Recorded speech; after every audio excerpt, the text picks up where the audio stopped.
Let's do some tarot study with the Seven of Pentacles.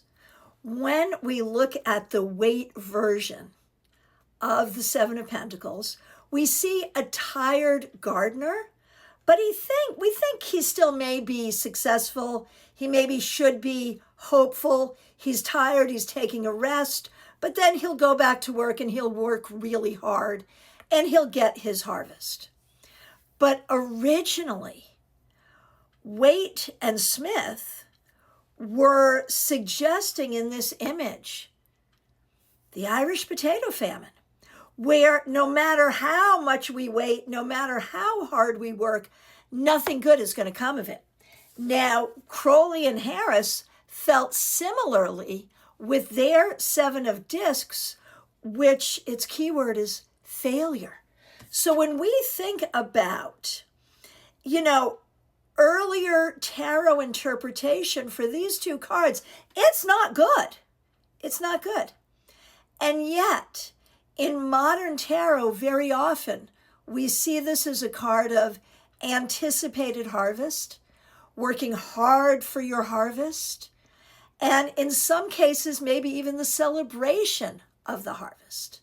So how do these things vary so much? Well, let's take a look at some other illustrations.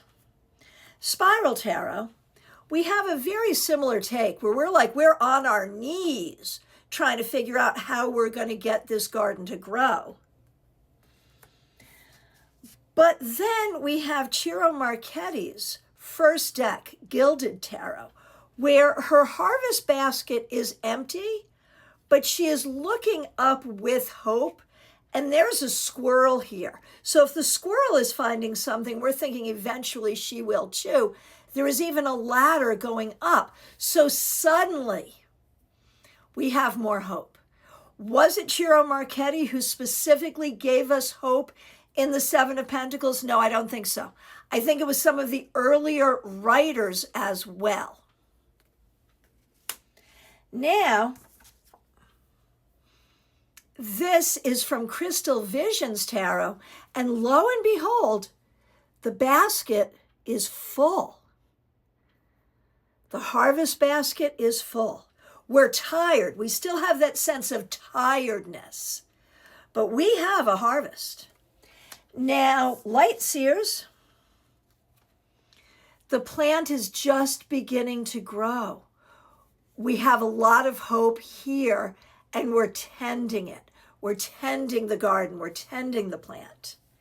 And then one more. This is a newer one. This is Voice and Vision Tarot, a newer deck from Ciro Marchetti. And it goes back to that Waite image of the gardener leaning on the hoe, but this one is looking up with hope. And maybe that really is the difference here and how we've evolved over time. With the more original image or the earlier image, hope is not as sure or as present as with our more modern take. How do you feel about that? How do you feel about the idea that our understanding of the cards changes and evolves over time for ourselves personally as practitioners, but even in the tarot corpus, the whole understanding of tarot? There is change and there is growth. How do you feel about that?